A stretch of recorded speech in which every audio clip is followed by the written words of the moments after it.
সূরা calf. Rahman রহিম আল্লাহ তাআলার নামে। Calf.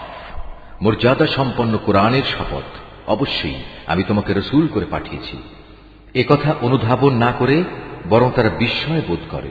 তাদের নিজেদের মাঝ থেকে কি করে একজন সতর্ককারী নবী তাদের কাছে এলো। অতঃপর অবিশ্বাসীরা এও বলে, এ তো আসলে একটা আশ্চর্যজনক ব্যাপার। এটা কি এমন যে আমরা যখন মরে যাব এবং আমরা যখন মাটি হয়ে যাব তখন পুনরায় আমাদের জীবন দান করা হবে? এ তো সত্যি এক সুদূর পরাহত ব্যাপার।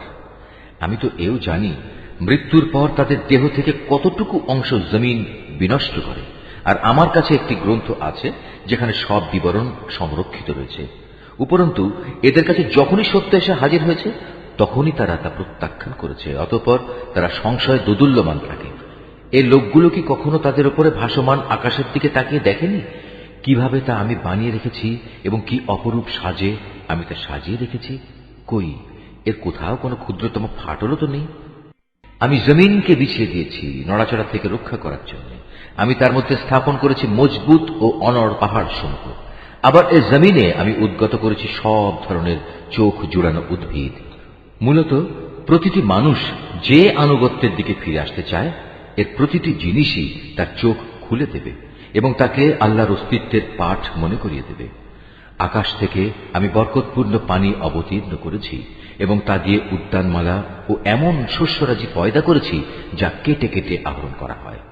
আরো পয়দা করেছি উঁচু উঁচু খেজুর বৃক্ষ, যার গায়ে গুচ্ছ গুচ্ছ খেজুর সাজানো রয়েছে। এগুলো আমি বান্দাদের জীবিকা হিসেবে দান করেছি এবং আমি পানি দিয়ে মৃত ভূমিকে জীবন দান করি। এমনই মৃত মানুষদের কবর থেকে বেরিয়ে আসার ঘটনা সংঘটিত হবে। এর আগেও নূহের জাতি, রসের অধিবাসী ও সামুদ জাতির লোকেরা তাদের নবীদের অস্বীকার করেছে। অস্বীকার করেছে আদ, ফেরাউন ও লুতের সম্প্রদায়ও। বনের অধিবাসী এবং তুব্বা সম্প্রদায়ের লোকেরাও তাই করেছে। এরা সবাই আল্লাহর রসুলদের মিথ্যাবাদী বলেছে। অতঃপর তাদের উপর আমার প্রতিশ্রুত আযাব আপতিত হয়েছে। আমি কি মানুষদের প্রথমবার সৃষ্টি করতে গিয়ে এতই ক্লান্ত হয়ে পড়েছি যে এরা আমার পুনরায় সৃষ্টি করার কাজে সন্দেহ পোষণ করছে? নিঃসন্দেহে আমি মানুষদের সৃষ্টি করেছি।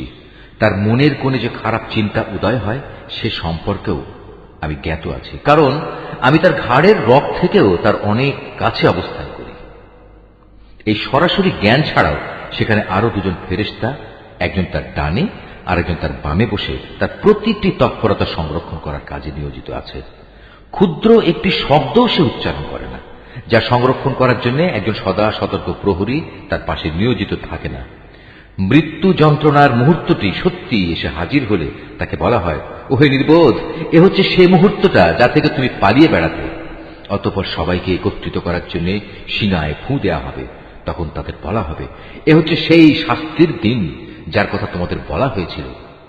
সেদিন প্রতিটি মানুষ আল্লাহর আদালতে এমন ভাবে হাজির হবে যে তাকে হাঁকিয়ে নিয়ে যাবার জন্য সাথে একজন ফেরেশতা থাকবে। অপরজন হবে তার যাবতীয় কর্মকাণ্ডের প্রত্যক্ষ সাক্ষী। একজন বলবে, এ হচ্ছে সেদিন যেদিন সম্পর্কে তুমি উদাসীন ছিলে। এখন আমরা তোমার চোখের সামনে থেকে তোমার সে পর্দা সরিয়ে দিয়েছি।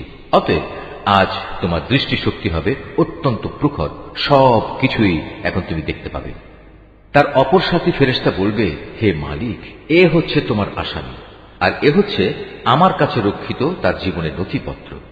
অতঃপর উভয় ফেরেশতাকে বলা হবে, তোমরা দুজন মিলে একে এবং এর সাথে প্রতিটি অধ্যত্ত প্রদর্শনকারী কাফেরকে জাহান্নামে নিক্ষেপ করো। কেননা এরা ভালো কাজে বাধা দিত, যত্রতত্র সীমা লঙ্ঘন করত, স্বয়ং আল্লাহর ব্যাপারে এরা সন্দেহ পোষণ করত।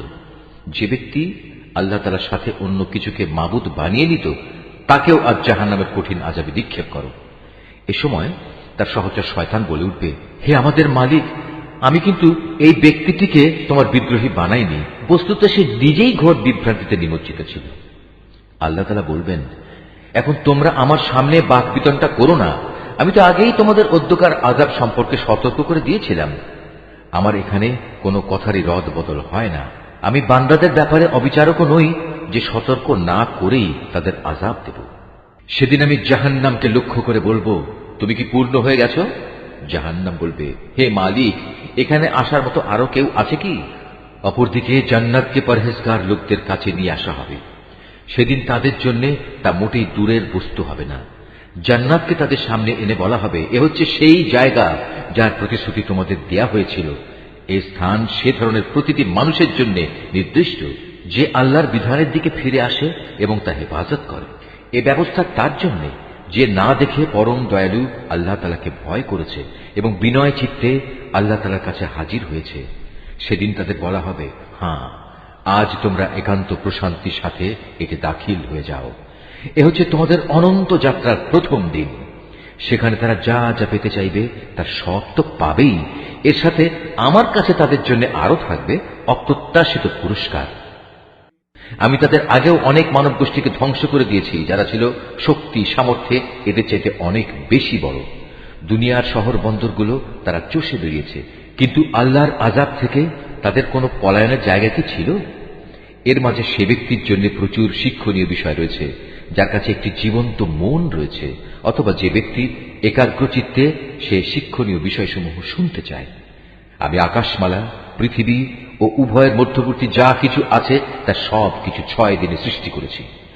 কোন ক্লান্তি আমাকে স্পর্শ করেনি। অতএব হে নবী, সৃষ্টি সংক্রান্ত ব্যাপারে এরা যা বলে তাতে তুমি ধৈর্য ধারণ করো। তুমি যথাযথ প্রশংসার সাথে তোমার মালিকের পবিত্রতা ও মাহাত্ম্য ঘোষণা করো, সূর্য উদয়ের আগে এবং সূর্য অস্ত যাবার আগে। রাতের একাংশেও তার পবিত্রতা ও মহিমা ঘোষণা করো এবং সাজদা আদায়ের কাজ শেষ করে পুনরায় তাঁর তসবিহ পাঠ করো।